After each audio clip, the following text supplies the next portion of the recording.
नमस्कार मित्रों, मैं ध्रुव कुमार निर्माण आईएएस के विशेष कार्यक्रम ऑडियो आर्टिकल में आपका स्वागत है। आज हम लोग बात करेंगे एक बर्निंग इशू के बारे में जो इस समय काफी चर्चा में है। दरअसल सीबीएसई ने अपने 2022-23 के सेशन के लिए 10th व 12th के लिए संशोधित सिलेबस जारी किया है, जिसको लेकर काफी कंट्रोवर्सी हो रही है। इस टॉपिक पर कई न्यूज़पेपर में आर्टिकल भी आ चुके हैं, अतः यह हमारे लिए काफी इंपॉर्टेंट टॉपिक है क्योंकि यूपीएससी इस पर कई तरीके से क्वेश्चन बना सकता है। तो आइए देखते हैं कि मुद्दा क्या है, यह क्यों शुरू हुआ है, सीबीएसई का क्या कहना है, लोगों की क्या प्रतिक्रिया है और हमारा क्या व्यू होना चाहिए इसमें। दरअसल सीबीएसई ने 10वीं कक्षा के सामाजिक विज्ञान के पाठ्यक्रम से खाद्य सुरक्षा का एक अध्याय कृषि पर पड़ने वाले ग्लोबलाइजेशन के इफेक्ट को हटा दिया है। इसके अलावा पाकिस्तानी शायर फैज अहमद फैज की 2 उर्दू कविताओं के अनुवाद के कुछ अंशों को भी हटाया है। इसको लेकर काफी कंट्रोवर्सी है। तो सबसे पहले तो हम देखते हैं कि फैज अहमद फैज हैं कौन। तो दरअसल फैज अहमद फैज एक पाकिस्तानी मूल के लेखक हैं और शायर हैं। जब भारत का बंटवारा हुआ तब ये भारत से पाकिस्तान चले गए थे। हालांकि उनको लेकर काफी विवाद रहा है और कुछ लोग ये मानते हैं कि उन्होंने जनरल जियाउल हक के सैन्य शासन का विरोध किया था और इसीलिए उनको जेल में भी डाल दिया गया। लेकिन उन्होंने जनरल जियाउल हक के विरोध में काफी नज़में लिखी। उसी में से एक नज़्म थी कि लाजिम है कि हम देखेंगे। हालांकि इसको उन्होंने पाकिस्तान के परिप्रेक्ष्य में लिखा था, लेकिन यह नज़्म भारत में भी काफी विवादित रही। अभी पिछले समय में आपने देखा होगा कि जब सीए प्रोटेस्ट हुआ था तो इस नज़्म का काफी प्रयोग किया गया। अब कुछ लोग यह मानते हैं कि यह नज़्म जो है उनकी वो मूर्ति पूजा का अपमान करती है। ये तो एक विवादित मुद्दा है, लेकिन हो सकता है कि एनसीईआरटी के द्वारा फैज की जिन नज़्मों को हटाया गया है उसका कारण यह भी हो सकता है कि उनका कोई भारत के संदर्भ में रेलेवेंस ना हो, क्योंकि हम भारत के लोग जो हैं वो एक लोकतांत्रिक देश में रहते हैं, डेमोक्रेसी है हमारे देश में, ना कि पाकिस्तान की तरह सैन्य शासन है। अतः दोनों देशों के परिस्थितियों में अंतर है।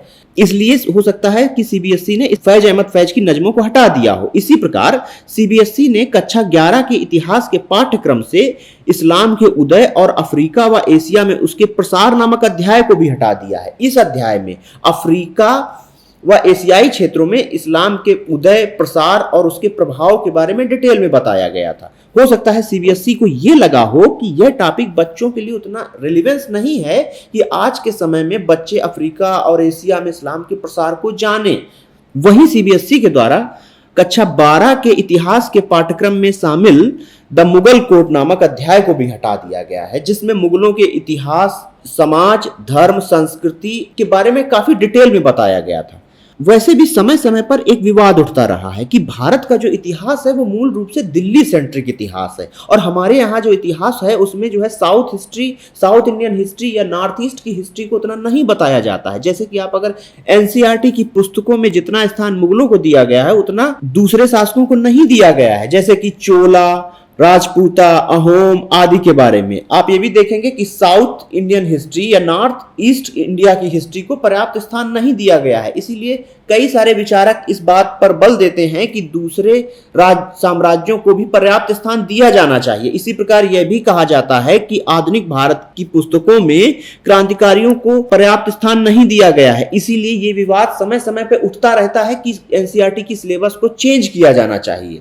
एक और इंटरेस्टिंग मुद्दा है कि हो सकता है इस तरीके की बदलाव और हो और इस पर कंट्रोवर्सी भी बढ़ सकती है। इसी प्रकार जो गुटनिरपेक्ष आंदोलन और शीत युद्ध का चैप्टर है पॉलिटिकल साइंस कक्षा 12 की एनसीईआरटी में, उनको भी हटाया गया है। अब इसको हटाना काफी इंटरेस्टिंग है, क्योंकि अगर यह देखा जाए तो हमें अगर मॉडर्न इंडिया की फॉरेन पॉलिसी को समझना है तो उसके लिए गुटनिरपेक्ष आंदोलन समझना होगा। इसी तरीके से अगर वर्ल्ड पॉलिटिक्स या विश्व इतिहास को समझना है तो हमें कोल्ड वॉर को समझना होगा। अब इनको क्यों हटाया है ये भी काफी इंटरेस्टिंग है। हो सकता है कि सिलेबस का बर्डन ज्यादा है इसीलिए कुछ चैप्टर को कम किया गया हो, क्योंकि पीटीआई से जब सीबीएसई के एक अधिकारी ने बात की तो उनका कहना था कि पाठ्यक्रम को रिवाइज करना प्रोसेस है और ये हर साल होता है और जिसे एनसीईआरटी की सिफारिश के अनुरूप ही किया जाता है। वैसे भी सरकार के द्वारा यह कहा गया है कि बच्चों पर सिलेबस का बर्डन ज्यादा है, अतः 30% सिलेबस को कम किया जाना चाहिए। इसीलिए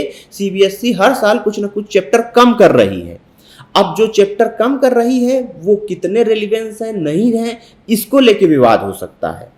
लेकिन वाकई में बच्चों पर सिलेबस का बोझ ज्यादा है, उसे कम किया जाना चाहिए। अब यदि हम देखें कि हमारे देश में समय समय पर यह विवाद क्यों उठता है सिलेबस चेंज को लेकर, तो इसका एक कारण तो यह है कि हमारे देश की शिक्षा व्यवस्था है उस पर सरकार का नियंत्रण बहुत ज्यादा है, और ये प्रत्येक सरकार करती है। पिछली सरकारों के द्वारा भी अपने हिसाब से सिलेबस सेट करवाया जाता था। अतः ये आवश्यक है कि सीबीएसई जैसी संस्थाओं को राजनीतिक दबाव से मुक्त करके स्वयं संस्था बनाया जाए, ताकि वे अपना डिसीजन स्वयं ले सकें और सिलेबस का निर्धारण निष्पक्षता के आधार पर कर सके। और ऐसा नहीं है कि सिलेबस का चेंज केवल भारत में ही किया जा रहा है, समय समय पर बहुत सारे देशों में इसका चेंजमेंट हुआ है। जैसे यूएसएसआर का जब विघटन हुआ था तो वहां के स्कूल टेक्स्ट बुक में भी बहुत सारा बदलाव किया गया था, सिलेबस को चेंज कर दिया गया था। इसी प्रकार चीन की सरकार भी नई शिक्षा नीति लेके आई है, और शी जिनपिंग तो ये बोल चुके हैं कि हम अपने स्कूलों में राष्ट्रवादी शिक्षा लागू करेंगे, ताकि हमारे बच्चे जो है ज्यादा से ज्यादा राष्ट्रवादी बने और चीन के विकास में योगदान दें। इसके अलावा बहुत सारे देशों ने ये किया है, तो भारत में यदि किया जाता है तो ये नो डाउट सही बात है, क्योंकि कोई भी सत्ता होती है, सरकार होती है, वो अपने हिसाब से सिलेबस रखती है। और आज के समय में आवश्यकता ये है कि हमारा सिलेबस आज के समय की मांग के अनुरूप हो, वैज्ञानिक दृष्टिकोण लिए हुए हो, रेलिवेंस हो, बच्चों के विकास में सहायक हो, साथ ही साथ बच्चों पर बर्डन न बने, इस बात का भी ध्यान रखा जाना चाहिए। अतः एक होलिस्टिक अप्रोच अपना के हमें सिलेबस को चेंज करना चाहिए, उसको जो है पूरी तरीके से रिवाइज करना चाहिए, और सभी के विचारों को उसमें समावेश देना चाहिए। इस टॉपिक में इतना है। धन्यवाद।